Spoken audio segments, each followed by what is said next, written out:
What's up, everybody? My name is Alex. I am your host here on the Swole Friends podcast, as well as the co-founder and COO here at Swolverine.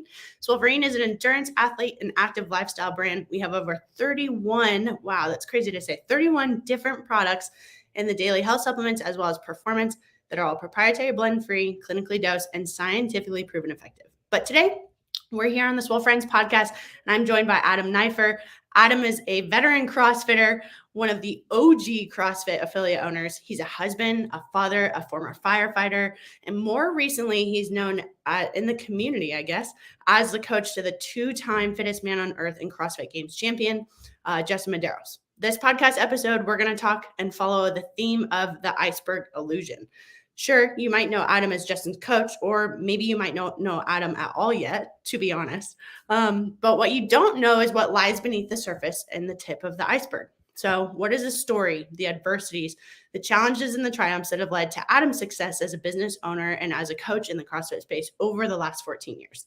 So if you're a business owner yourself, affiliate or gym owner, coach or athlete, you're going to want to turn up the volume and listen closely. But let's just dive right in. What's up, Adam? How are you? Alex, hey, good to see you. Thanks for having me. Nice to see you. And I got kind of lucky. I mean, I saw you like 3 days ago. We got to pop in CrossFit Fort Vancouver, which is your affiliate, right? Up in Washington. I always say it's in Oregon, but it's in Washington. Pretty much pretty close to Oregon, Washington, Oregon. As long as you don't say Canada, we're good. Oh gosh. Yeah, no, I don't think my geography is that bad. It's pretty bad, but it's not that bad. But yeah, and it looks like you got a haircut. What'd you do with all your hair there? Yeah, I went down, I got a trim. I told the gal that was cutting my hair, like, hey, just go with it. Just have some fun, make it whatever you want it to be. And it's pretty much, it's hard to tell. There's still a little mullet back there, but I tell her, like, hey, it's a mullet, so you really can't mess up. Whatever you end up with, it's all good. We don't need straight lines, you know? And hair grows back anyway, so no big deal. Exactly. Yeah. I love that. Do you get a lot of mullet jokes, I would assume? Once in a while. Mostly my teammates, like on our coaching team, are like, hey, make sure you tell her to cut it shorter in the back. They're like, do that thing. Do you ever put in like a little hair tie back there, a little ponytail? Not by choice, but I have 8 and 9-year-old daughters that they like to do all sorts of stuff. Oh my gosh. So you're a girl dad, yeah? Yeah. Twice over now. Yeah. How's that been? Man, best thing ever. It's my favorite, man. 2 daughters, and man, it's such a blessing. I can't even put it into words. Got to go to my first volleyball skillery last night. We got a 3rd grader and or 4th grader. She started volleyball this year, so they did a little skills challenge, and it was awesome. That's rad. That's awesome. So 8 and 9, and you're married, right? Yeah. And so it's Lauren is your wife, correct? Yeah. Lauren. How long have you guys been married? Oh, on Monday, it's going to be 13 years. Monday? Oh, happy anniversary, early anniversary. Yeah, it's coming right up, and got to keep saying it. I got to keep reminding myself, so, it's bad. It's bad style if you forget it. On Monday, you're like, I think something was today, but. Yeah. So 13 years. So that's about the time you started the gym. So where you're like, hey, babe, we're going to get married and I'm starting a gym. Yeah, all that happened in the same year. It was in 2009. It was a crazy time in our lives because, before we were married, Lauren had started CrossFit actually, which was pretty awesome. And, it was at that time, I mean, right now we're talking about kind of being in a recession or not. We don't know. At that time in the world, like the economy really took a downturn. And so it was a very interesting and exciting time to be like, hey, let's open a gym with kind of like not the best long-term plan or idea of what we were getting ourselves into. But Lauren's been involved, since the very beginning on day one. That's so rad. So she found it before you found it. Is that true? Like, did she introduce you to CrossFit? No, I had started, I was really lucky. My brother introduced me to CrossFit like in 2005. And I had started doing it, just following CrossFit.com for the first several years, honestly, before I had any opportunity to go into an affiliate. And then we started doing CrossFit on our fire crew and really implementing the methodology, the fitness onto the team that we had there. And that's where I saw CrossFit really, the value of it in terms of, we were already, I won't say fit, but kind of fit at the time. And we started doing CrossFit, and of course we got fitter. And of course we got better at our jobs, but not just the physical side of things, but we became a much more cohesive team. And that was really, really important in our line of work. It was on a hotshot crew in wildland fire. And so hard. That's hard stuff.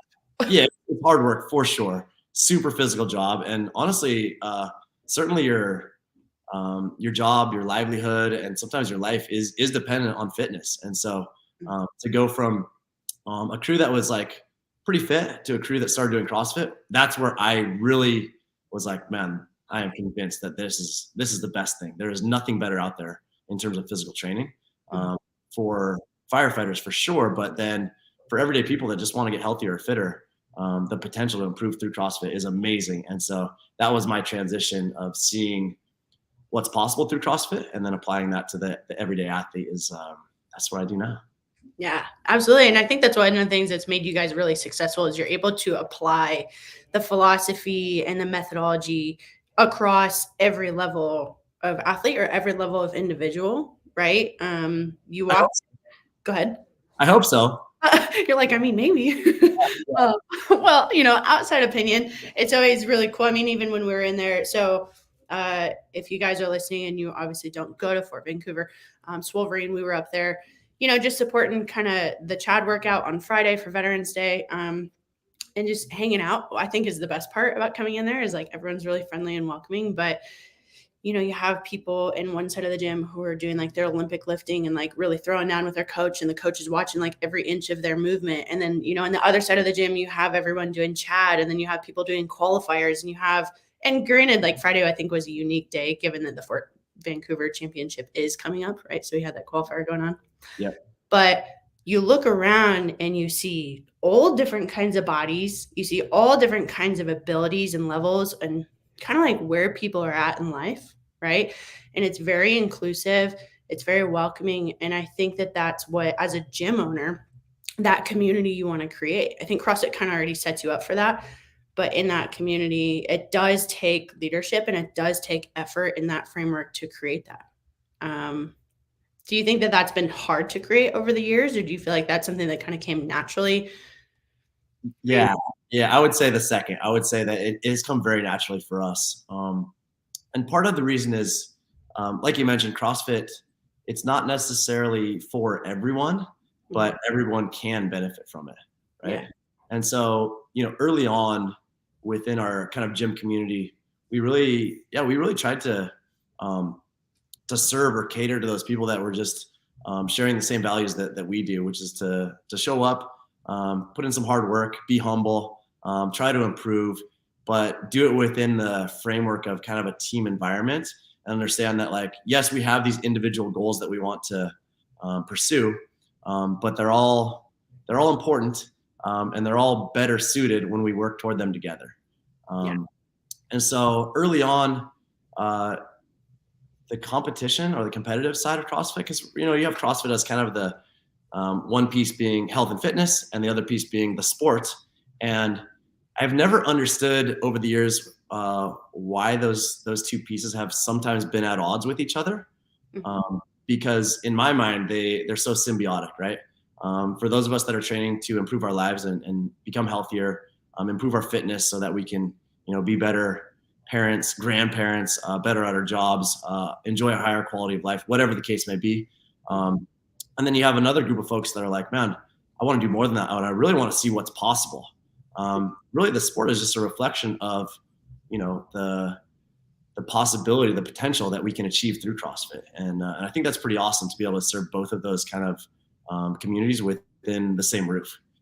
And we had quite a few folks early on in our gym culture that were just like, I want to see what's possible, and I want to try to do more pull-ups. I want to try to snatch more, or whatever the case is. And as the sport grew, we grew with it, and so we've had a lot of opportunity to compete, with individuals from our gym. We had a team that went to the CrossFit Games for 10 years in a row, and over the course of that 10-year period, we had 25 different teammates that represented CrossFit Fort Vancouver as an affiliate at the CrossFit Games. And so that's something that's definitely, it's outside of our gym. It's a lot of what we're known for is, our teams. But inside our gym, it's just a part of our community and what we do. Yeah. Do you think, okay, so let's talk about kind of the verses, right? So like health and fitness and then sports. Do you think that from the beginning there started to be this like divide and this like growing apart? Do you think that it was just separate the whole time? Do you think that it interweaves, or do you think that as the CrossFit Games have grown as a really recognized sport, endorsed sport, that divide has gotten further? Like, what do you feel like has contributed to that, and where did that start? That's a great question. Yeah, so I'm trying to think of my first experience in the sport. It was actually in the summer of 2008. I was still fighting fire at the time, and I've been doing CrossFit for a while. And there was actually an event called the CrossFit Championships up in the Seattle area. Okay. That was my first introduction to the sport, and I just thought it was like such a natural next step. I'd been doing CrossFit for a while, and I got into it, to be fitter for my job, but then was like, man, I really enjoy the challenge. I really enjoy the process of like testing yourself every day in the gym. So it just makes sense to like, hey, let's do that with some other people and let's compete in the sport, because it is so measurable and repeatable. And so that was my experience in getting into the sport. Where there's a divide maybe is just the fact that in our affiliates, there are people that don't really care a whole lot about the metric of the numbers. They just want to be healthier or fitter. And then there are people that, their lives revolve around the metric or the numbers, and the open or qualifying for whatever the next level is. And so I have, in just talking with other affiliate owners too, it's easy for there to be a divide within an affiliate where there's like, oh, those guys are the competitors and they're over there, they're in the gym all day, every day. That's all they do. And maybe there's some animosity between that group and maybe a group that is coming in for their hour a day to work out and get healthier. But I don't think there needs to be, right? If there is that culture within our affiliates, I think it's on us as leaders to make sure that everybody in the gym feels important and valued, in the sense that nobody's goals, whether they're trying to compete at the CrossFit Games or they're trying to lose 50 pounds and get off the couch and be a better, be a better husband, wife, father, mother, whatever it is. Everybody's goals are just as important as the next person's. So we can't allow the people that are competing for the sport to take a huge priority over the people that are coming in to get healthier. And I think if we do put some people on a pedestal and pretend that some people's goals are more important than others, then that's where there can be a rift or a divide within the affiliate. Does that make sense? Yeah, absolutely. And I see that from also to this perspective of like, what do people do when you walk in the gym? So I go in gyms all the time. I've gone in gyms for years. I own a supplement company, right? Like that's where I go when I'm not here at the office. And I always I don't know if it's bad of me, but I kind of judge a gym initially on that first interaction, because initially they don't know who I am, right? They don't know what I do. And I walk in and I get the, hey, welcome, or hey, hold on, I'm in the middle of the class, I'll talk with you in a second. Or the like, what are you here for? Or what do you need? And yeah. I'm always kind of like, what am I here for? I got that while I was up there this last weekend in Washington. Or in Oregon, I walked into a gym and it's actually someone we partner with. And they said, what do you need? And I was like, even if I were here to drop into a class, I don't feel necessarily welcome. I don't necessarily feel okay in this environment. Like all of a sudden my guard goes up and I'm like, well, maybe I shouldn't be here, and there's kind of this mental reset. And, other times where like I've been in the gym working with like my competitive group and a new member walks in, it's like everyone says hi and everyone says what's up, and we kind of pause for a second to address the person in the room. And it's little things like that I think kind of get lost on people, like in the business space or in a coaching space, because you're really concerned about the people who are in class or what you're doing, which is great, you want to be. But there's also kind of in the spirit of talking about this divide between welcoming people and making people feel comfortable and making people feel, as you said, that their goals matter regardless of the goal, that every person matters. Those interactions are really important in creating that. And it's hard because I think it's lost sometimes, Yeah, totally. And I get it. Like, anytime I go into a new gym as well and I get to drop in, I love dropping in when I'm traveling and visiting different CrossFit affiliates. And, sometimes you just kind of walk in under the radar, and I think it's just natural to kind of be on guard a little bit or be on edge, because it's kind of uncomfortable to go into a new gym, and that's coming even for a person that spends basically every day in a gym. Yeah. And same for you. You visit lots of gyms, and it's a little intimidating or a little uncomfortable to walk into a new one. And so, then we look at somebody that's never been to a CrossFit gym and what's their experience like. And I hope that when they walk into a place like our affiliate, I hope that they just feel like, oh, okay, like, yeah, it is a little intimidating because there's a lot going on, but I also feel like I belong, right? And that's an important piece for us, is like, okay, we want people to feel like they belong even before they really identify as a CrossFitter, right? Because we're all in there for the same reason, right? We are all in there because on some level we want to get better, right? Regardless of what that looks like or what it is, like we all want to get better. And hopefully our affiliates are a place where people feel supported to make progress in whatever aspect of their life that they're looking for. And I think a lot of times it starts off pretty physical, like, hey, I want to get stronger, or I want to lose weight, or this or that. And then as time goes on, it's like, no, I need this for my general health, right? Mental health is a big word right now, and it's like, no, I just need this for my own sanity, right? This is like my escape from whatever else, right? And so whatever it is that people need, hopefully we can meet them where they're at in our CrossFit affiliates, and meet them, start from square one, and help them improve, whether they're coming in on day one or whether they've been there. A lot of our affiliates now, we have 10-year CrossFitters, and we still want to serve them. It's not like they're like, check that box, I'm fit, I'm good to go for the rest of my life, right? It's still a journey, and they're still in that, and their needs just look a little bit different. But hopefully we're creating an environment where everyone can still find room to improve. Totally. So let me ask you, and I know you are associated with a lot of affiliates. Some people will argue that the whiteboard, right, like keeping scores or keeping, what happened during the workout for each member based on class, is a discourager. Other people say it's empowering. Other gym owners are like, no, we don't have a board altogether. Like, I just tell people what the workout is. There's nothing else. They leave. Talk to me about some of the kind of the pros and cons and what you guys have done, or what your approach is as compared to others. We're pretty old school. We have a whiteboard. We write the workout of the day on a whiteboard every day. I will say, so I'll interrupt you. We were doing chat, and I was standing there or doing it right by the whiteboard, and I was watching you write name after name after name. There must have been like 150 names up there, and I'm like, geez, Adam, like, how do you even know? And you're like, oh yeah, there's Nick, and there's Kristen, and I'm like, that's awesome. No, it's a big deal, like, for our coaches to 100% not just know everybody, but like have a relationship with everyone in the gym. And I don't coach. I don't get to coach as much, like in the evenings now. I do a lot of like school bus driver, kid pickup, or run the practices or that. So occasionally, like, I'll have folks in the evening class where I like, it like pains me if I don't know somebody's name.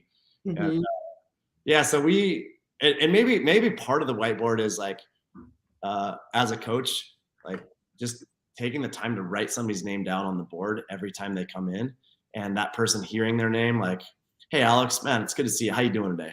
And you hear your name, we like when we're cueing in class, we like name, body part, action, right? Alex, chest up, right? Whatever it is, right? So just so, a lot of times as coaches, we're like, hey, push your knees out or whatever, right? We're like, get your weight in your heels, or I want to see a better lockout. And then we use the name afterwards. And then by the time the person hears their name, they didn't hear what you said anyway.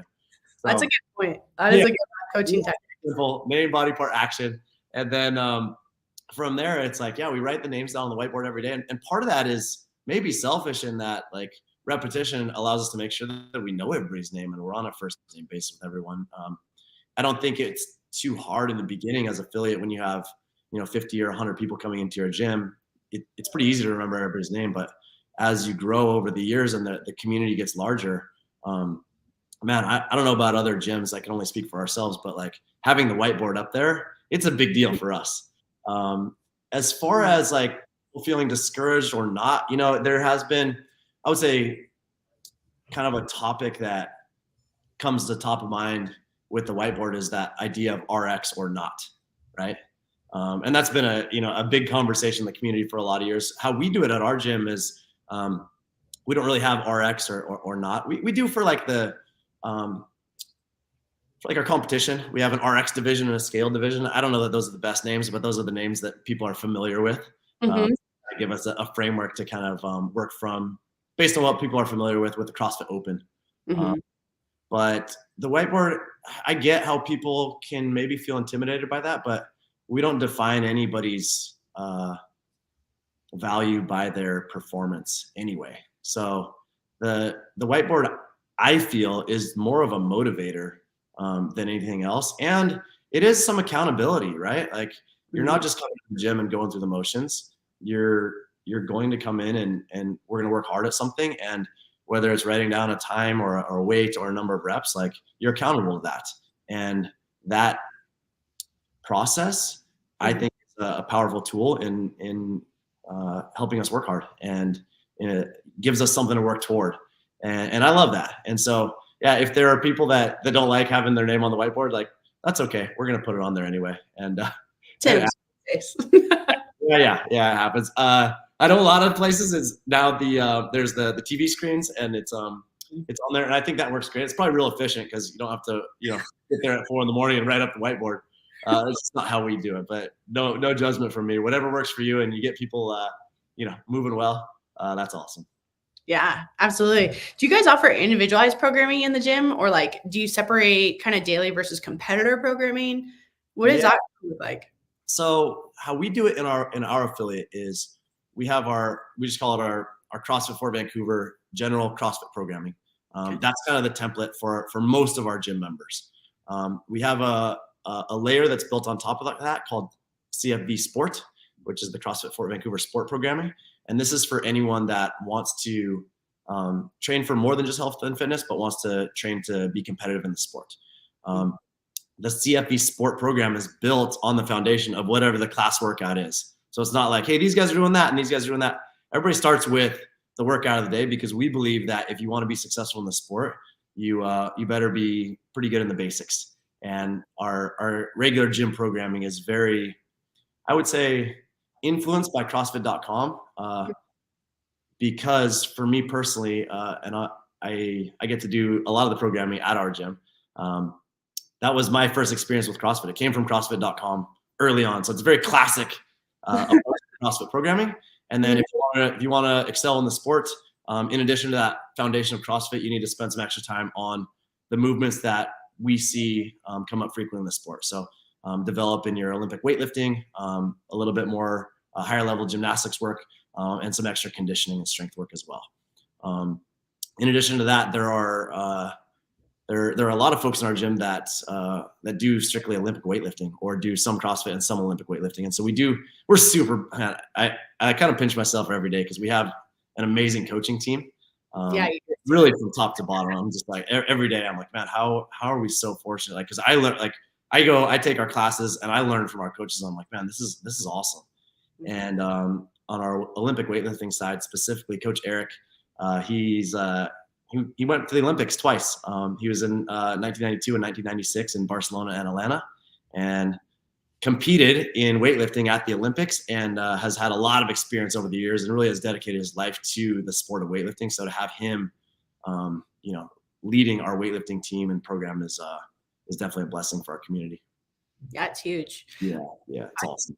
Got in a conversation with someone, an owner recently, about, they kind of made a shift in their gym, and they sought out specific coaches and either brought them to the area or recruited them to the area, right? So like we're talking like the other side of the country versus, maybe a state away type thing. You guys started, it was you, and who did you start the gym? Like, did you have another coach, or were you in there like bootstrapping and coaching every class? At the beginning, it was just me for the most part. Although my college roommate, Colin, I think you know Colin. Yeah. I didn't know you guys were college roommates. Oh my God. So we go way back. Yeah. So we were roommates starting in 2002, and then he was from Chicago. I was from out here, so he actually came out and we fought fire together. When I got out of fighting fire, Colin was still in for quite a while, but he would be really present and really involved in the gym in the off season.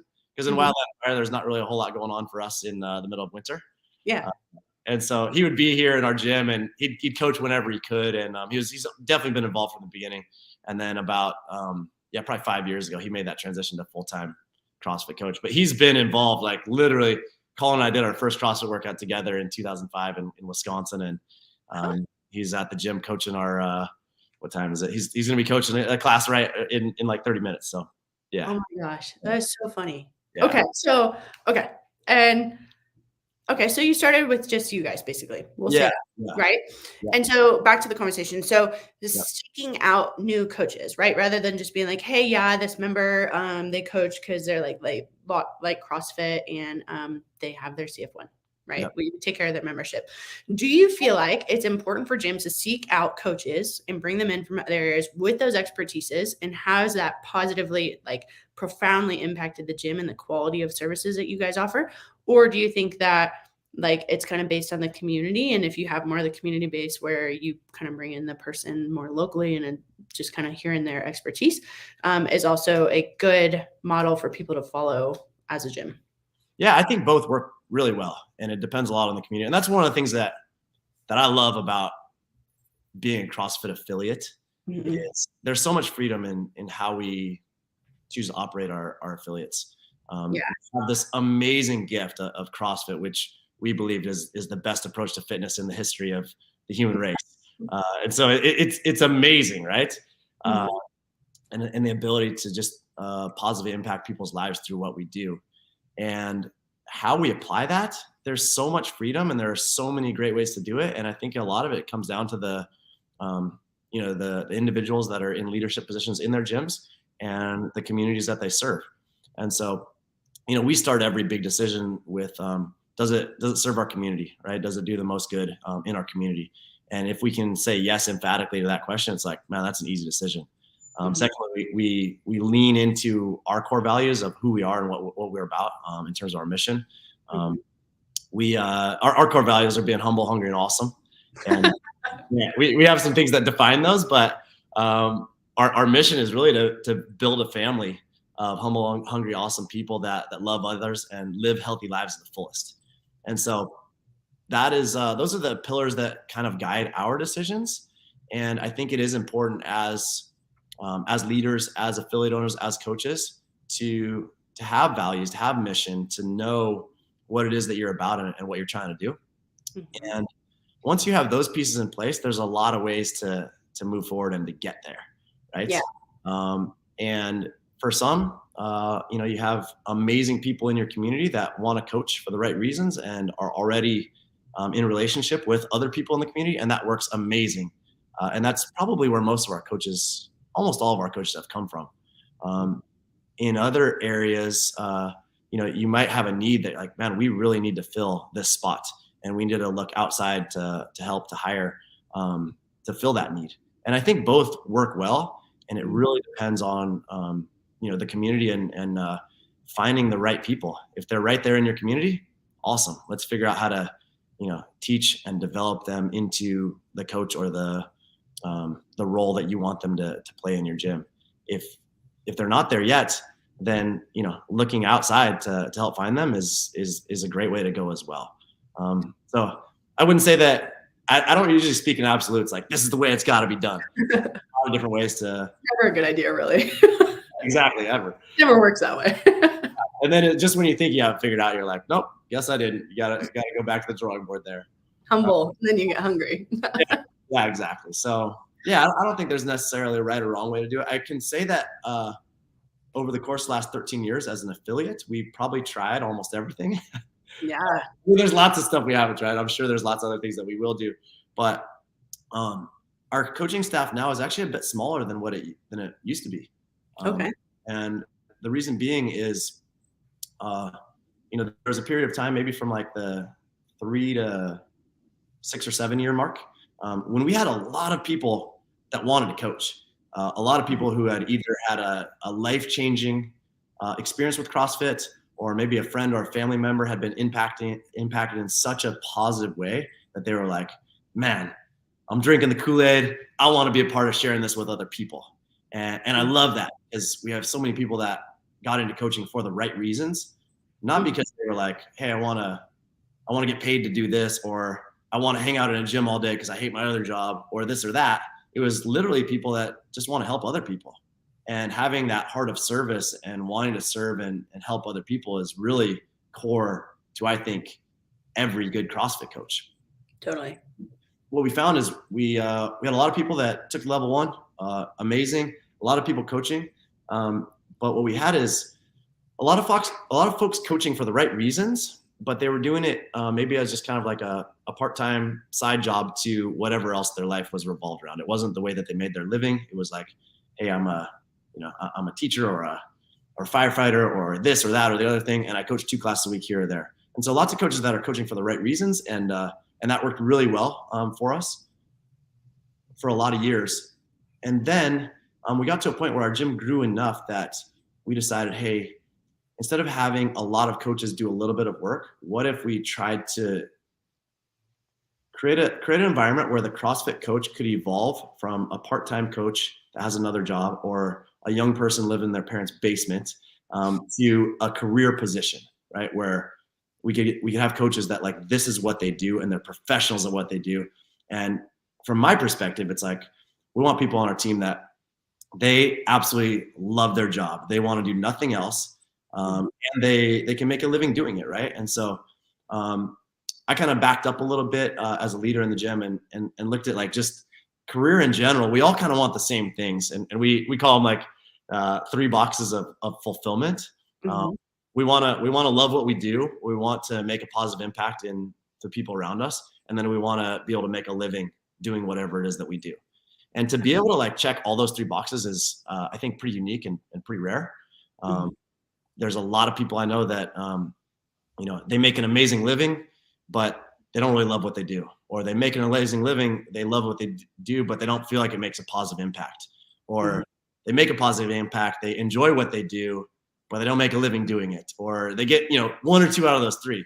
But as coaches, we have the ability to check all the boxes. We can love our job, we can make a positive impact, and we can make a living doing it. And that is a huge blessing that I think in the past, and I'll say for like 5 to 10 years ago, as affiliates, you almost had to be an affiliate owner or a seminar staff member to make those things happen. And so in about 2016, 2017, we were like, okay, how do we create these opportunities for our coaches? And by the way, in that process, we've been able to serve more and better to our community. So it's been cool. Well, and raising that quality and effectiveness of the tools that you have, right? The tools haven't necessarily changed, right? Fundamentally, the skills are the same, but the effectiveness and like the consistency of implementing and applying those things or those people in the right places goes a long way. Right? Yeah, 100%. And I guess like from a business owner standpoint, hiring people is a financial undertaking. Hiring people and hiring the right people and hoping you're hiring the right people and investing in them financially from the business structure side, it's a big leap. It's difficult. It's sometimes I don't want to call it a gamble, right? Because you have your process and you have your people that you align yourself with. It's scary for sure. It doesn't. I wish I could say it's not scary, but it is. It is scary. It's for sure scary because you have people that are depending on, on your vision for their livelihood, and that is. I don't want to say it's a lot of pressure, but it's a lot of pressure. It's a big deal. Yeah, it is, because you want to take care of them and you want to like provide for them. And it's almost like, you feel very accountable to them as a person, or you should at least. Yeah, hopefully. I hope you do. And to be able to do that. So in your experience, did you have to step back and put forth more effort? Did you have to kind of shoulder that financial responsibility to support that financial responsibility? Or did you wait till the gym was kind of at a place, and we don't have to go like super details, but did you wait until the gym was kind of at a place to financially support that and you felt confident with that? I don't know. I don't really know how to work there. We really, I'm not, to be honest with you, I'm not the best planner. I'm not like, okay, in 5 years, this is what's going to happen. Right? But we share that. We just try to do right by the community. And that includes, the people that we serve in terms of the members that come in and work out with us, but also our team. And, to back up a little bit, when I talked about it in like 2016, 17, transitioning to like trying to create full-time career positions for CrossFit coaches, that has been our path. But I don't want to, I don't want to try to come across that that's the only path, right? Oh, no, totally. I don't think you are. Yeah, the way that we did things before, where we had a lot more kind of part-time coaches, that was awesome too, right? Yeah. And we loved every minute of it. And so that was just kind of the next evolution for us. But yeah, I don't know that we had a real set plan of this is what's going to happen next or this or that. It was more like, hey, let's do our best to serve the needs of this community, and let's also serve the team members that we have, and just be in constant communication. Like, hey, what do you want to do? Like, what do you want to be doing a year from now? Is it the same, or would you rather be working toward something else? And how can we get there? And we try to put all of our coaches, regardless of how long they've been there or what their role is, we try to put all of our team members in their most ideal situation, right? Now, is that possible for every person all the time? Of course not, right? But if we know what their ideal is, then we can look at where they're at currently and at least try to take some steps toward that. And maybe you never get there because you're always trying to improve or to take those next steps, but at least you're working toward what your ideal situation is. And I'm not going to pretend we get it perfect all the time, but that's kind of how we roll and how we operate it and make decisions in our gym. Yeah. Well, and that really kind of also plays to establishing, business 101 is like you establish your mission, your vision, your values, and then you make a brand and pick a name. But it doesn't always work that way, right? Like sometimes it's kind of like, I have this passion and I have this name and I have this place and I want to do these things. And then you're like, why does everything feel so damn disconnected? And then it's kind of like, because you don't have a mission, you don't have a vision, you don't have a value, right? Or you might not have it in that order, I guess. And that's where tying it back to those pillars in any business structure, regardless of what environment or what, kind of world you serve, is important, right? And there's always going to be trade-offs. I mean, kind of like you're saying, making that adjustment, whether the burden was, I wouldn't say it's burden, but maybe the bigger financial challenge or barrier to adding in more coaches was financially. Maybe it was structurally. Maybe it was getting the members used to having, consistent people. I mean, we face the same thing in our business, right? Like we have this idea of how many products we want to have and what products we want to have so that people can have their individual routine.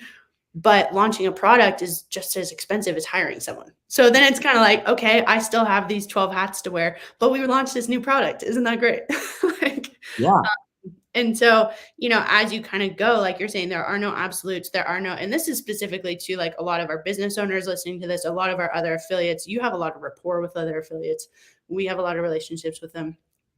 It doesn't have to have like this perfect plan. You can make all the plans in the world and they never work out. So that's why you make a lot of plans and you try a bunch of stuff and throw it at the wall and see what sticks. And if it feels good and it's working for you and it makes sense financially, then pursue it. It doesn't have to have this cookie cutter way of being, you have to have the whiteboard, or no, you have to have the TV, you have to have this and that. It's like, be flexible and be malleable and remember kind of why you started in the beginning. And that's a foundational CrossFit thing as well. What's your why? And you being around in the environment long enough that you understand when that was like pounded into people's heads, what's your why? Why are you doing this? Why are you showing up? And those are going to be the things that really bring you in. So yeah, and I think regardless of like what, whether it's CrossFit affiliates or a supplement company or any other business, it's like, and the common denominator there is you have to care.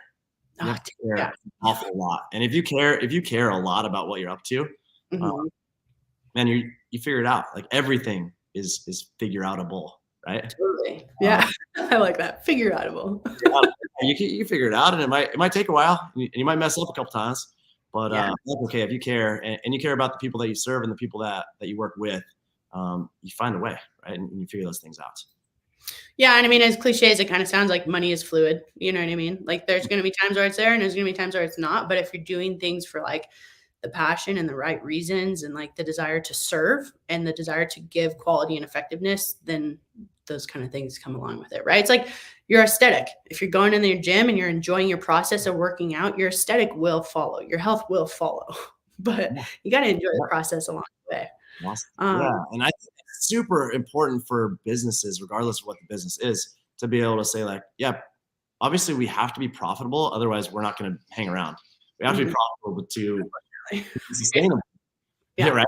Yeah, but I think of when our gym is like, the most profitable versus when our gym is the best, whatever that means. And I'm like, well, I'm okay if our gym's not the most profitable, if we're providing some like amazing career opportunities for a coaching team that loves what they do. Like, to me, that's even more important, right? And so there's some give and take there, and you know, I don't think you ever. It's like fitness. You're never there, right? You're like, there's always room for improve. If I feel like we've arrived, then you know, better go back and start over and pay more attention, type of thing. Totally. And it's like a continuum, right? Your health is a continuum. Fitness is a continuum. Business, you know, and a lot of structures is a continuum. And there's, you know, your statistics of, oh man, I'm going to have to really dig hard on this one. You know, it's like 50% of businesses fail by year 5, 80% of businesses fail by year 8 or 10. You know what I mean? Like, you guys are kind of over that hump, but that doesn't mean that you're just there. It doesn't mean like, cool, we made it. Like, whatever that means. So we've worked up to about 2018. Let's talk about being a business in Washington. Let's talk about the, the shutdowns, some of the most restrictive shutdowns in the country. What was that like for you guys? It was, looking back at kind of those COVID years, is like, man, there were some struggles, absolutely. But what a time to be alive. You know, sorry, it's not funny. I hear you. Obviously, like, no, I'm just kidding. You know, there was it was a time when there was a lot of challenges, right? For sure. Hold on real quick. I got a cat named Pistol I gotta let out. Oh, Pistol? Yeah. Let's have one thing. Yeah. What's up, Pistol? Yeah. She was named after the Pistol, the movement in CrossFit, in like 2012. She's a member of the family. Oh, that's awesome. She's the original mascot there. Yeah, for sure. Yeah, that time for us was a real opportunity to lead and serve our community. Yes, I love that.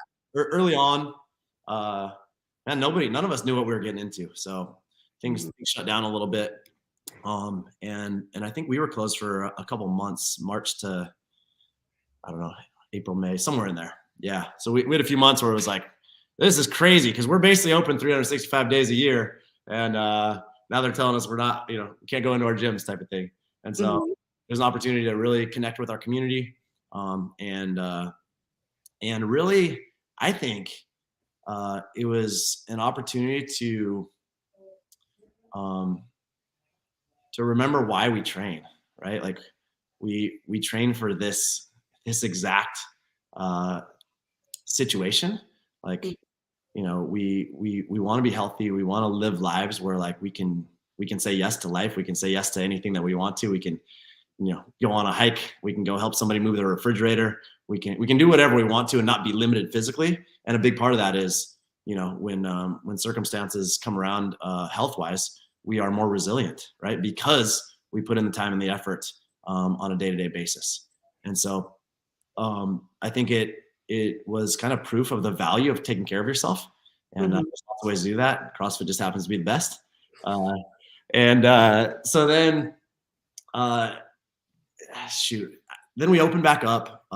When we did open back up, things looked a little different, but it was actually a really kind of a period of growth for our community. Certainly for our coaching team, like we were,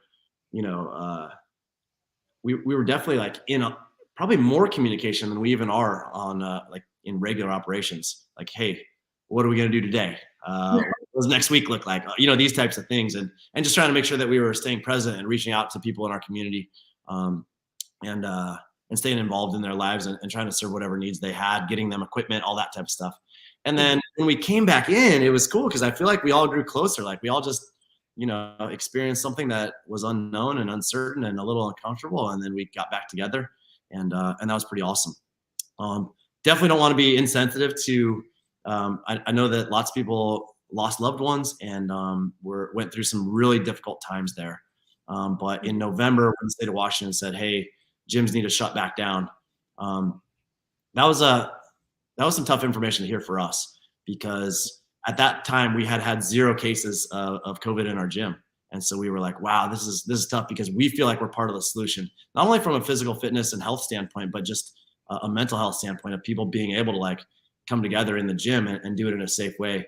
What we did is we actually put like a CO2 monitor in our gym so we could measure just kind of like the rate of carbon dioxide in the gym. Yeah. And what we found is that with you've been to our gym, we got big garage doors. What we found with the doors open, there's no difference between being inside and outside. That's solid. Yeah, like the CO2 is unmeasurable in the gym when the doors are open, just like it is outside because it's too low. Yeah. And so when they said, hey, you guys need to shut back down, we got together as a team and we're like, cool, what do we want to do? Whatever path we take, we're going to do it together. And every person on our coaching team and that we visited with was like, let's stay open. And so we're like, okay, cool, we're going to stay open. And that's what we did. And there were definitely some folks in the community that were like, nope, I'd rather not break the rules, and I'm gonna stay home for a while longer. But the majority of the community was like, thank you. And so we felt like kind of a sigh of relief of like, okay, we feel like this is the right decision, but so do the people in our community. Certainly some of our neighbors and other people didn't feel like it was the right call because we got a lot of people driving by with cell phones, and we didn't try to hide it. We literally kept our doors open for the next couple months when we were supposed to be shut down. We got a lot of letters.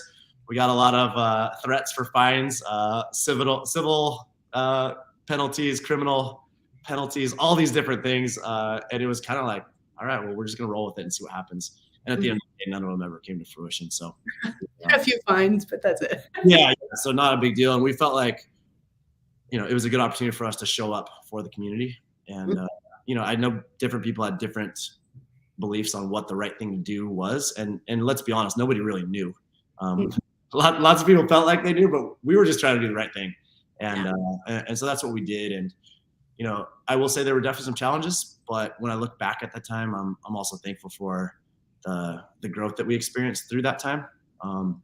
Certainly not financially at all, but as people, as coaches, as a community, I think it overall made us stronger. And it's just one of those classic examples of there are things in your life or in your business or as an athlete that you can control, and those are good things to focus on. And there's things that ultimately are not in our control, and you just have to make the most of the cards you're dealt when those circumstances arise. Yeah, absolutely. Yeah. You guys, I think, do a really good job at adjusting and pivoting, right? And we'll kind of talk about Justin in a little bit, but, I listened to your podcast with Savon about a year ago. And, you said we were talking specifically about coaching, Justin, about how, somebody chimed in and was like, how do you write programming and how do you do this? And then you're like, you can't control all the other people who show up to competition. Yeah. You can't. You don't know how they're going to perform. You have nothing about it. When Justin's out there, it's just Justin. But you're going to do the best to prepare him for the competition that he faces individually. But all you have control over is his programming, working towards developing his weaknesses while continuing to foster his strengths, right? We'll say that. And it's really unique to hear you talk about an athlete that way, but also to hear you talk about your community that way, right? Like, you may not know what's the best thing, but you put the pieces in place where it's the best that you can do and it's the best that you can offer, and you pivot and you work with it and you provide that so that everyone can be better, right? And then it comes down to the individual. It's an individual decision to show up. It's the individual's decision to partake in that. Right. And I think a lot of times it's pretty easy in life to kind of, and I will say, take the victim mindset or the fixed mindset rather than the growth mindset. And so I am responsible for myself. Yeah. I am responsible for my decisions, the way I approach my fitness, the way I approach my competition, the way I run my business. And there's a lot of times we kind of like place the blame on others. We place the blame on bigger structures in our society, or we place it on, our coach or this or that. And it's like, what if we just looked at it and said, what's the best that I can do with what I have right now? Yeah. Right. Awesome. With that being said, that's about to the time. I mean, when did you start working with Justin? It was like the open of 2019. Okay. And then you had Fort Vancouver Championship, CrossFit Fort Vancouver Championship in 2020, right? Yeah, we did January. That was kind of, the last big event. I'm pretty sure we all had COVID while we were there, but who knows? No, I mean, like, kind of though, but yeah. So I mean, that's kind of the last time I saw you, with the exception of this last week. Yeah. Was January of 2020, and you hosted the event. We had been at the event. I mean, Swolverine's done business with you guys. I've done it. Walter's done it with you guys since probably like 5 years ago or so, I want to say.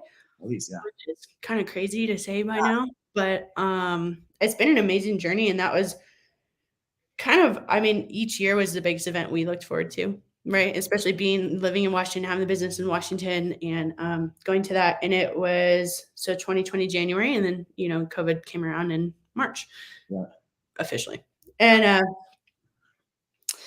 it's hard to kind of come back from that. The event was very big. It was very competitive. It was arguably the most competitive event, in my opinion, in the Pacific Northwest. Sorry, Cascade. Sorry, some of the other ones. No harm, no foul. But, that's something that maybe hasn't come back. You guys did do the qualifier this last weekend for it. You guys are having it a little bit more in-house with a little over 100 athletes, or is it 100 teams? Athletes, teams? Yeah, I think there's probably about 120 athletes in total. Yeah. So athlete base, you guys are going to do that in-house. Yeah. What's kind of been the lead up to that decision? What have been the successes? What have been kind of the pitfalls? I know a lot of people out there are like, I want to start a competition. I want to host this, or I want to do that. And it's a lot of fucking work, for the lack of a better way to say it. And I haven't even done it. I've hosted little baby things. But I mean, I know you can attest to it based on that smile. So walk us through a little bit more of what is it like to host an event? What is it like to plan an event? What is it like to not be able to, or not want to necessarily bring that event back in the capacity that it was? And is that something maybe a consideration of the future? Yeah, that's a great question. So it reminds me of kind of when and why we started the CrossFit for Vancouver Championship in the first place. And actually the first few years we called it the Invitational. Yeah. And the original seed was actually a buddy of mine that was on our CrossFit Games team starting, I think, in 2010. Lauren, and he was like, "Hey, let's host the competition." And I was like, "Nope, don't want to do that. No thanks, no thanks." It was one of those things where he just kind of he kept I don't want to say harassing me, but he kept just planting the seed for a couple of years, and finally I was like, "Okay." At your house. Yeah, exactly. And what happened is, like, I'm gonna sound real old here, but old school, we had this thing called regionals, right? And the Northwest regionals were like part competition, part family reunion, part backyard barbecue. It's just like so fun. We just had so much fun with it, right? And what we realized is like that happens only once a year. And there might be the top 3 or the top 5 from our region that then go on to the CrossFit Games and get to do some other cool stuff. But man, what if we just did regionals again? And instead of doing it where it's like high pressure, you're trying to make it to the games, what if we just got together, we made it for fun, and we invited the regional athletes to come down to Vancouver, partner up. So it's a pairs competition. It's all about having a good time. And we do that before the open, and it kind of kicks off the season, and it gives you something to train for kind of through the holidays leading into the beginning of the next year's season. And so that's where it started. It was invite only, and it was pretty small, but very competitive. And I remember some great times of like Cole Sager, kind of his first big competition experience, and then going on to be a legend, a CrossFit Games athlete, and Sam Quant and a bunch of the ladies, Roy Zambard, and just a bunch, Jessica Core from Argent, just like a bunch of like heavy hitters, good athletes that would come and compete. Well, I mean, even and I'll interrupt you real quick. I mean, even Tudor has been at the event, whether he was like spectating at 16 or competing at 17. Yeah, James Sprague was there, as a teenager. So lots of good athletes kind of got to start there. And that was cool. It was kind of this little spin-off from regionals in the beginning. And then we did that for a couple of years, and then the masters were like, man, well, how come we don't get to play?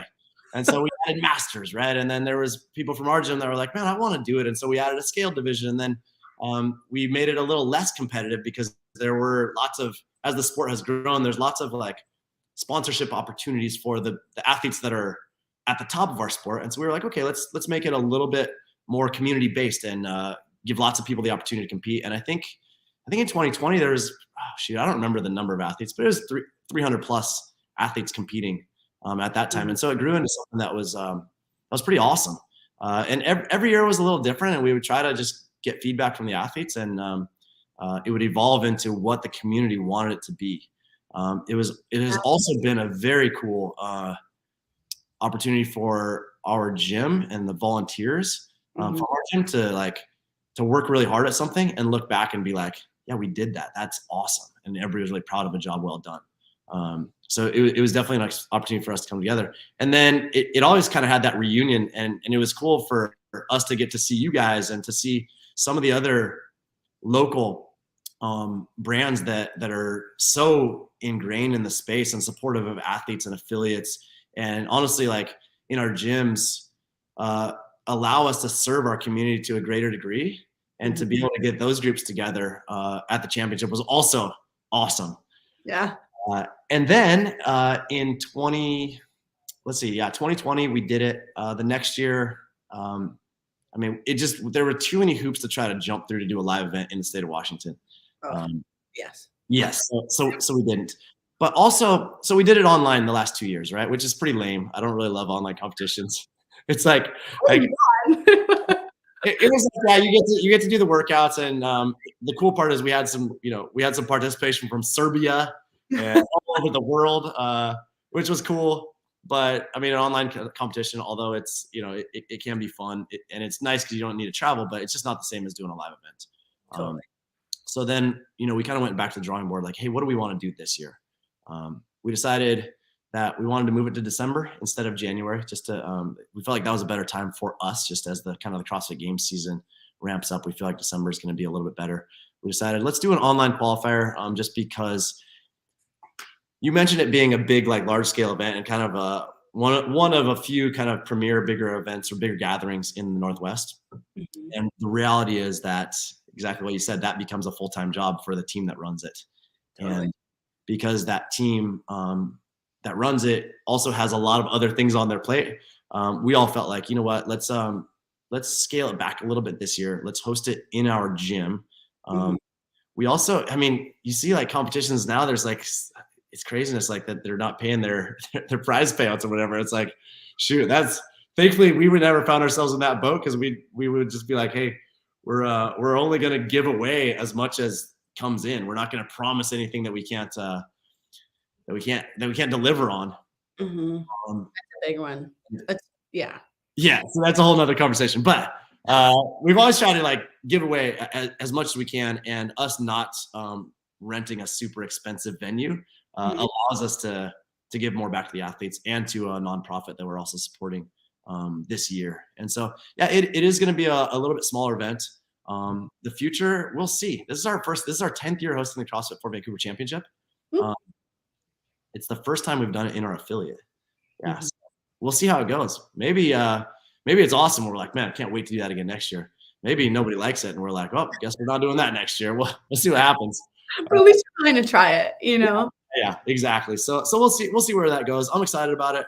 There's like I said, a little bit smaller athlete pool, but I think that the ones that do show up, I think they're going to get a high level competition experience, regardless of if they're in the scale or the RX or the Masters divisions. We're gonna treat them like they're a CrossFit Games athlete, and we're gonna make sure that the workouts are appropriate, the judging is on point, we run on time, and it's hopefully a competition that the people enjoy.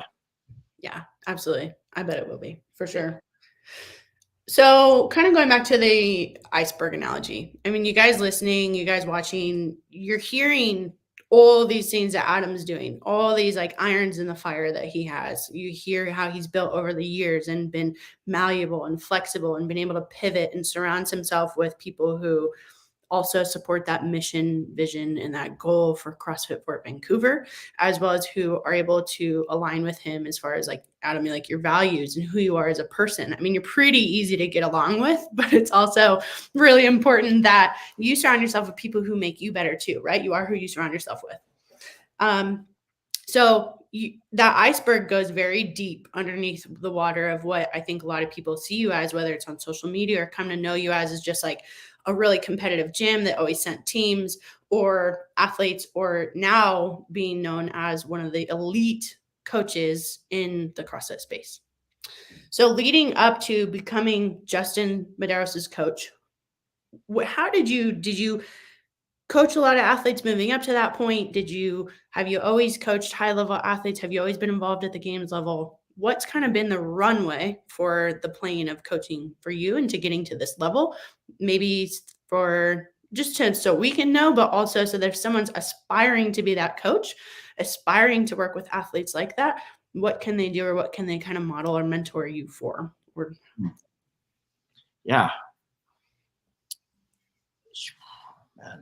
Loaded question for sure, but Yeah. I guess specifically in the coaching aspect of Well, it. to be honest, I personally, as an athlete, I enjoyed competing in CrossFit for a long time, and also had the opportunity to coach a lot of team members and teammates. Well, tell us about you being an athlete first. So did you go indie? Did you go team? Where did you go? How long did you compete? I competed at the CrossFit Games on our team for 10 seasons. Okay. And so over the course of that time, I got to have 25 different teammates from our affiliate.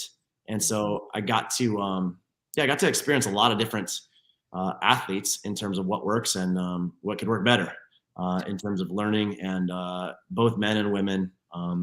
And in 2018, the last year that we competed on a team, or last year I competed on a team, it was pretty awesome because prior to that season, there was a couple of us that had been on the team prior. It was the first year of 4-person teams instead of 6. And a couple of my teammates and I were like, hey, let's make one more run at this thing. We all have kids and families and stuff going on, so it's not like we're full-time athletes. But we made one more run, and we had a new teammate who, I'm going to go on a tangent on him for a second because he was amazing. He was what do you want with it? honestly, he got into like some bad stuff, like in middle school, got into drugs, was basically in rehab, and his mom was like, hey, you can come back and live with me, but you got to go to CrossFit 3 times a week. And he started going to CrossFit. He couldn't do a pull-up, but he got fitter fast, and he made it on the farm team, which was our regional team for CrossFit Fort Vancouver. And then the next year in 2018, he made it on our games team, and I got to share in that journey with him. And it was like, just one of the coolest experiences of my life in terms of competitive athletics, to be able to see where he started and where he got to. In 2018, one of the reasons I decided that was my last year competing is I had dedicated a big piece of my life to being an athlete for a long time. And I just decided it was time for me to prioritize some other areas of my life. One, my faith growing there. 2, being my family. So being a better dad, being a better husband, those things needed some more attention. And then 3, being more present and being a better team member and coach at our affiliate. Not that I like to pretend that, or like to joke around that, like, while I was competing, I never really did my job because I was working out too much. So not competing allowed me to just do a better job of the things that are important in my life. And so I very deliberately stepped away from competition, and I did not have a burning desire to get back into it until a friend of mine introduced me to Justin and said, hey, you got to work with this guy. And I was like, no, thanks. And we went back and forth for a few times, and finally he convinced me to have a call. And I feel like I've told this story a few times, so people might be familiar with it. But basically, Justin was a college student at the time, and I was like, all right, Justin, write me a letter. Tell me who you are, what you're about, what your goals are, what you're looking for in a coach. I tried to make it really difficult, thinking I'm never going to hear from him again. And the next day he sends me this letter, and he's like, here's what I want to do. And so we visited, and we were like, okay, let's just date during the 2019 Open. Yeah, pretty much, right? I don't like coaching remotely because I feel like you don't have that immediate feedback with athletes, and it's not. If you have somebody that can coach you in person, I think that's oftentimes the best bet versus trying to work with somebody remotely. And so I said, hey, if this is going to work, we'll try it out during the Open. If I like you and you like me, and we want to see a future together, then you got to come to Vancouver and train here in person. And again, thinking he's probably not going to do this, but basically Justin is a very unique individual, and he was just like, yep, okay, cool, yep, let's do it. And he's basically willing to do anything, right? And you're like, wait. And so, yeah. To be honest, I still was like, nah, I'm not doing this until I like printed off the letter and showed, and like had my wife read it, and she was like, you should do it. And I was like, what? What do you mean? You're supposed to be on my team. Yeah. Because part of the reason was like, hey, I want to be able to like spend more time with you and do stuff on the weekends and not have to train all the time or whatever, right? And so, but she was the one that really was like the catalyst in Justin and I working together, because she was like, you should do it. I think you'd enjoy it, and I think you'd be good at it. And so it was really the encouragement from somebody else that kind of got me back in the saddle in terms of like coaching at a competitive level. Mm-hmm. And I'm not going to pretend that it was anything that I've done that has led to Justin's success in our sport. I think one thing that's interesting about CrossFit is at the very top level is the sport is really good at finding human anomalies of people that can do things that shouldn't be possible. Right? Yeah. You look at Tia Toomey and somehow she can win endurance events and win max lifting events, right? And some of the past, Matt Fraser and Rich Froning and some of the best athletes in our sport, yes, they are amazing hard workers. Yes, they have a very high level of like genetic potential or God-given talent or whatever you want. Yes, they have some predispositions to the potential for success in our sport. Mm-hmm. But Justin he's such a rare athlete that I take no credit for his success. I've been fortunate to be a part of his journey for sure.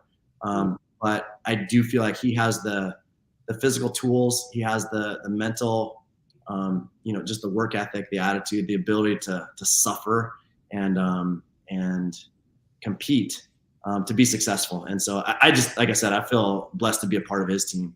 And I don't think there's a whole lot that I did that really led to that, other than kind of being in the right place at the right time and working with Justin and him and Ellie being the competitive athletes that I work with now. It's like, man, like I work for you guys. Like I will do, if you guys, like my responsibility, my commitment to you is I'll give you everything that I have as long as you're willing to give it everything yourselves. And those guys are just willing on a day-to-day basis to go above and beyond.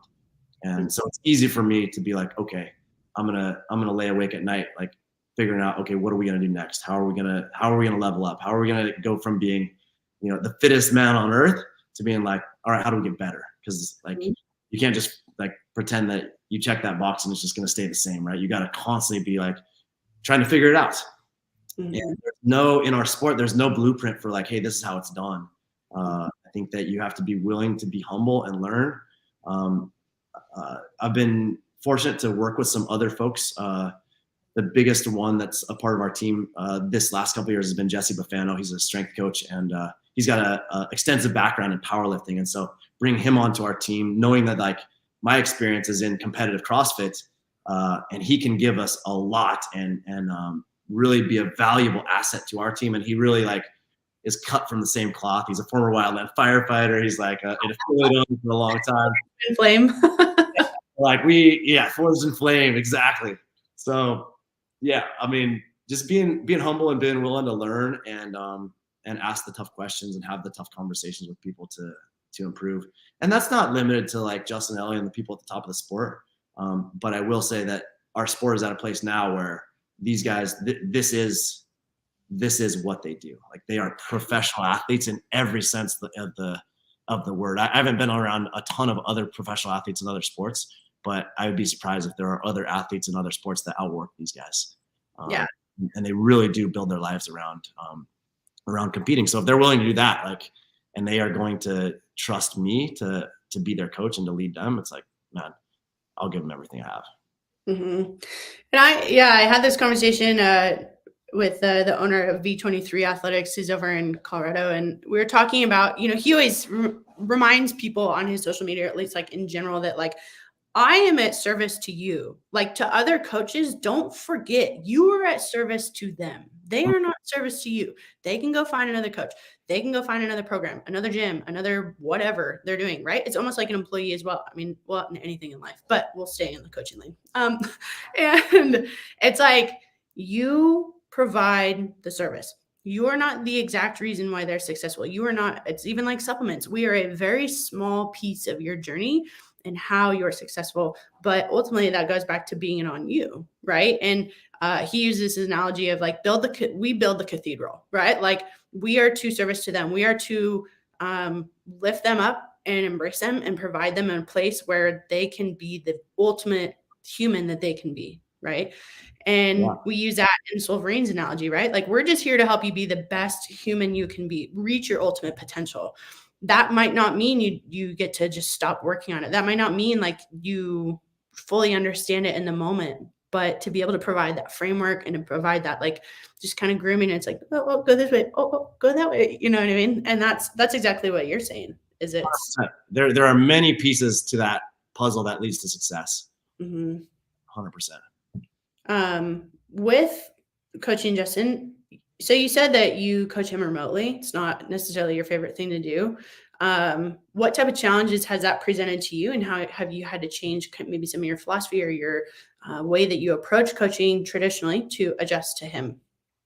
So yeah, that is a good question too. So when he was in college, the first that spring of 2019, through the Open, just a lot of communication and kind of getting to know each other, but we really didn't get a ton of work done until he came here, and he was here for the full summer. And then in 2020, actually, he was going to go back to school. Some things happened where he took a little bit of time off, and then school ended up being remote. So the next like couple of years he was here, which is awesome. Yeah. So we got a lot of work done there. Now it's kind of like a more traditional sport in that we have more of a season and an off season. So, that's true. Yeah, kind of, at least for us. So in that time, like from the past, this last year, how we did it was January through August, like in Vancouver, and I see him every day, and I get to watch all of his movements. And then on the strength side, Jesse actually does some FaceTime sessions with him 3 times a week. So he's got that piece as well.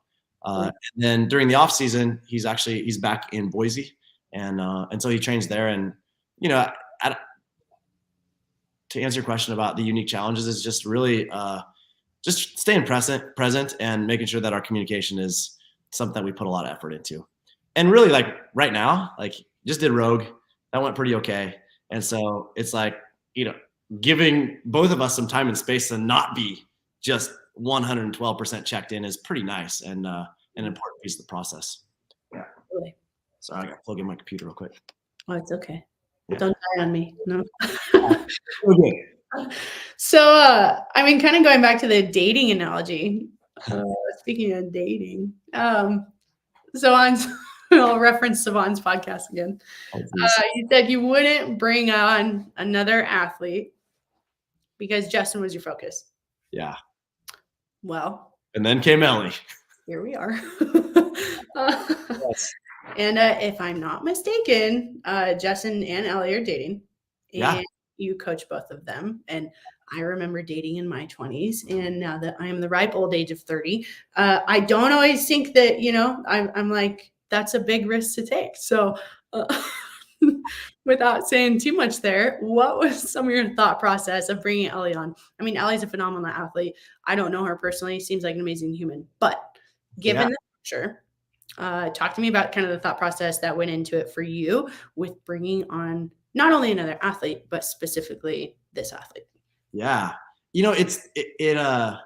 It reminds me of our conversation earlier when you're trying to plan for like a business or an affiliate or a supplement company or whatever, and you think you have the greatest plans figured out, and then something throws a monkey wrench into those. Here comes Ellie. Yeah, things change for sure. And so, like, I work for Justin. Like, he's been, the athlete that I've taken on to coach at that level on an individual basis. Obviously, I get to coach a lot of athletes in our affiliate, and those are super important as well. But with Justin, like, his livelihood, his everything revolves around being the best athlete that he can be. And so I get to put a little bit more attention into him than maybe somebody that comes to the 5 a.m. class, and I get to see them for that hour. So I work for Justin. We saw some success with Justin training pretty much individually, those first couple of years. But leading into the 2021 games, the year before, or the summer before he won his first title, it was a grind. It was tough. And like, you want to say that you're enjoying the process and you're having fun, but like, there's anybody who's trained at a high level or trained hard knows that like, it's not always that fun. And even before that, we saw in 2020, we saw Matt and Tia have success training together. And Justin is, he seeked out an individual coach early on because he's not looking to go to a place where he's just another person. He's not looking to go, not that there's anything wrong with places where there's bigger camps or lots of high level athletes. That just wasn't what he wanted. But he did feel like, and we both felt like, hey, if there's another athlete that's not a direct competitor to him, so probably not another male athlete that he's competing directly with, but a female athlete that he would work well together with, then that was a possibility that we were open to. That being said, we knew that what we were doing worked, and so we weren't at all like actively seeking out another athlete to train. To be honest, I really like working with Justin, and so if it ain't broke, don't fix it type of thing as well. So it's something that we were open to, but we weren't trying to push or pursue. Then Ellie, she was going to come down and train with us and visit for a week, and so she did. And sometime around the end of that week, she was like, "Man, I'd kind of like to stay longer." This was right after quarterfinals, but before semifinals, and she was like, "Hey, I want to stay longer." And so she did. She stayed a little bit longer, and I talked to Justin, and I was like, "Hey, like, what do you want to do? Where is this going?" And eventually, she was like, "Hey, I'd like to be a part of the team." And I was like, "Justin, is this gonna help you, right?" And he's like, "You know what? I really enjoy training with Ellie. Like, she has a lot of different strengths than he has, which makes it cool because like she can push him in a lot of things and vice versa." And the enjoyment of just training with another person. And don't get me wrong, there's a lot of people at Fort Vancouver who would jump in with Justin on his workouts from time to time, but it's not the same when like the bench press guy jumps in for a bench press workout, and then the runner jumps in for the running workout, and it's like they're not like, they don't have the same level of buy-in as like what Justin and Ellie do. So, we were like, okay, we're open to this, and let's see what happens. And so Ellie stayed up through semifinals, and we found that it was like, I was only willing to do this if it was mutually beneficial. And we found that it was great for Justin because it gave him a training partner that made training more enjoyable and ultimately more fruitful. And it was really good for Ellie because she got to work out, with one of the best in the game. And I felt like, from my standpoint, I could serve both of them in a way that was a win-win situation for both of them. And so that it kind of, I just say it kind of happened by accident. It wasn't something that we were like, hey, we want to make this happen. And then Ellie went to Australia for her semifinal, and Justin and I sat down and was like, hey man, like, what are we going toward here? Is she a training partner or is she more than that? Because we could have this. Have the dad conversation, like, so the birds in the bee. Yeah. No, he lived with us for 2 years, so like we can talk about that type of stuff. And, Father Adam here. He's like, hey man, like, I do really like her, but he's like, I value her so much as a training partner, I don't want to mess it up. And he's like, we have such a good thing going that I don't want to date her. I don't want to get involved because like, I just really appreciate her as a training partner so much. I don't want to mess that up. Yeah. And I'm like, cool, good. And he's like, so I don't know what the future looks like, but until the games, like, we're not going to go down that road. And I'm like, okay, great. Awesome. Now we know where things stand.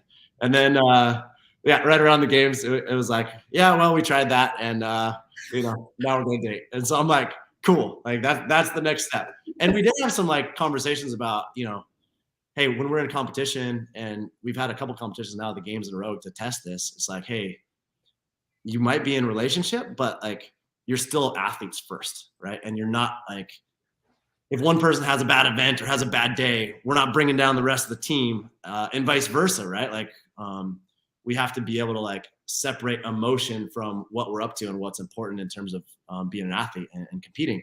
And I think from the outside, you'd be like, man, I don't know if that's going to work, or there might be some like hesitation or trepidation or like uncertainty. And it has been an absolute privilege to work with both of them through the entire process, right? And I love them both, just like they're my family. And, the fact that they value each other, not just as training partners, but now they like to spend more time together, like, awesome, right? And it's been, some people are like, man, isn't that a distraction, or isn't that like, that's not the way things should be? It's like, people are just people, and it's not like you're like, nope, we have this policy, you can't date. It's like, no, why would we do that? It's been amazing, and it's been, just like I said, a privilege to work with them. And so, yeah, that's where things stand. We'll see what happens in the future. Who knows? I think it's pretty cool, and like that's the uniqueness of relationships. That's the uniqueness of the space. That's the uniqueness of the human experience if you choose to let it be. I think that when things get unique or when they get off, I don't know how to say that, just like unconventional to like societal thought, it can challenge people in a way where they look at themselves. Or when they look at their relationships and they're like, well, what am I doing? It makes people like insecure in a way. And then they're like, oh, you're different. Oh, they can't do it. Oh, I tried that before. I failed, miserably, burned up in flames, and I wasted 2 years of my life. Like, I don't know. But, it's interesting too, because then there comes additional challenges, and I'm not going to speak for them or go into that. But it's like, then it's too, going back to that idea of who you are, who you surround yourself with, and being around people who understand that and who support you and who support your uniqueness or your, the individual path that you choose to take. And sometimes that means your circle is very small and limited and tiny. You know what I mean? Because people don't get it. But it's also not your job to help people understand. It's not their life to live, right? And specifically with those two, it's like, I still work for them. Mm-hmm. You know what I mean? As their coach, like that's my role. I work for them. And so, my job is to help them become the best athletes they can be. And, and part of that is supporting, and we can also be very, like, one responsibility as a coach or business owner or whatever, like, we have to be honest. We have to have those tough conversations, but they're also figure outable, right? Like, figure out how to get through them. Totally. Yeah. And they're good. And you do have to have them. And that's what does separate, business owners or coaches apart from the rest, right? You don't always need the training camp. You don't always need the crazy social media or a lot of these things that people put a lot of value in and judge a system by or judge a program by. It's really about, at the end of the day, we're still all humans. We might be a human in an athletic sense, or we might be a human in a business sense, but seeking that out has to come to that connection, right? And also that the idea that person, that coach is going to be there, or that gym is going to be there when you don't quite feel like yourself, or when you are your best self, right? Like, it doesn't matter if you're winning the CrossFit Games, or you're finishing last in that event. It doesn't matter if someone died and you got to go in the gym and you got to work out because that's your safe space. Like, that's the power of this community. And that's the power of choosing to align yourself with the right people, the right coaches, the right environment. And it's a very personal decision. And if people don't necessarily agree with you, that's not, who gives a shit? Like, that's not up to them. Right. Right. You can't concern yourself too much with like what everybody thinks about you, because then you're just kind of like a leaf in the wind versus being more grounded in like what you believe. Totally. And some people might even be listening to this and be like, an affiliate owner, and be like, no, I mean, this guy you got lucky, this just happened. And it's like, lucky isn't a piece of it. Lucky is you don't see what's underneath the tip of the iceberg. You don't see the years of strife and sacrifice and things that go into it.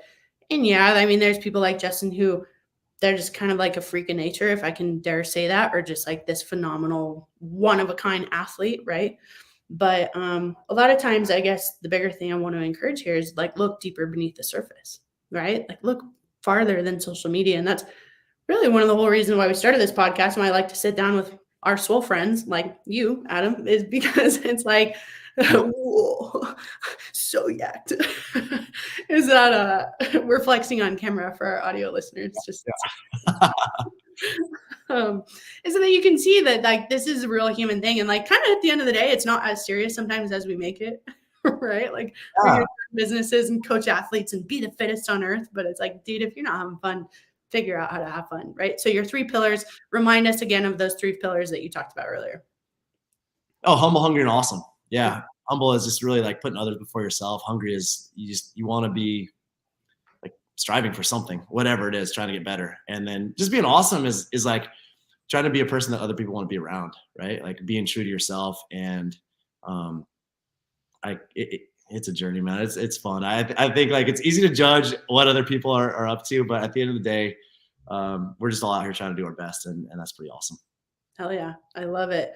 Adam, what is next for you at Fort Vancouver? What's next for you personally? What's next for you as a coach? What does the future hold for you? I know you're a huge planner. We talked about that. Yeah. But I am going to, we have a Faith RX group that meets at There's 11:30. Yeah, so we're going, we actually have a Bible study group that meets at our gym every Thursday morning and Monday night. So I'm going to join that crew here in a few minutes. That's And awesome. then, yeah, it's good stuff. From there, yeah, we have the CrossFit for Vancouver Championship coming up. So excited for that in this winter time too. Hopefully both my kids will be starting basketball pretty soon. That's cool. Ooh, that'd be awesome. Yeah, the gym at CrossFit for Vancouver, like we are always just kind of looking for like, hey, what's next for us? What do we want to try to do next? And I think that our gym is, oh man, I'm so thankful for our community.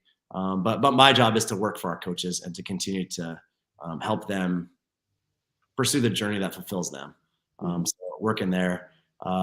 Hopefully Justin and Ellie keep working out and keep getting fitter. I will cross both my fingers. Yeah, hopefully they're not done yet.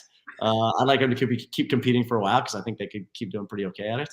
I'm really excited for Ellie to have a full season. Last year it was very pieced together because we kind of got a late start, and I'm really excited to see what she's capable of in a year. And by the way, as a coach, it's not like I don't measure success just on like, oh, she won the CrossFit Games or she didn't, right? But the effort that she puts into, I think this year, I think that she'll be pretty proud of the outcome. It'll be reflective of the effort that she's willing to put in this year. And so that's really exciting there. And then keep on keeping on. Yeah, I love it. Well, before we go real quick, you do carry Swolverine at the gym. We talked to some of the members or some of the other affiliate owners of why you choose Swolverine, why it's on your shelf, and why you guys put the trust of the community in your brand with Swolverine. 100%. So I'll just say, like, as a backstory, there is everything that's on our shelves is on it because we as coaches believe in those products, right? Like, we're not like, hey, here's something that's an opportunity for us to sell more, whatever, right? Mm-hmm. It's more like, hey, this is something that we've tried out, that we've used, and we believe in it, so we want to share that with our community. And that team is myself, Colin, our head coach, and then we have a nutritionist on staff named Haley. And so anything that goes on our shelves goes through a pretty rigorous, like, hey, if we don't believe in it, it's not making the cut. That's good. I love that. It should be that way. 100%. So I think the two things that stand out for Swolverine, like, I've known you guys for so long that, like, I know that in order for you guys to put your label on a bottle that has something in it, it's gone through every step of every testing process that it can. And so I know that the quality is going to be the highest out there. And instead of me trying to do all the research to figure that out, I just have the trust because I know that that's what you guys have already done. So that's awesome. We have the peace of mind there. And then I think that you have some things that other people don't have that I just think are better. One of the main ones is like having a carb, like a post-workout carbohydrate that is not from like maltodextrin or just like a corn-based source.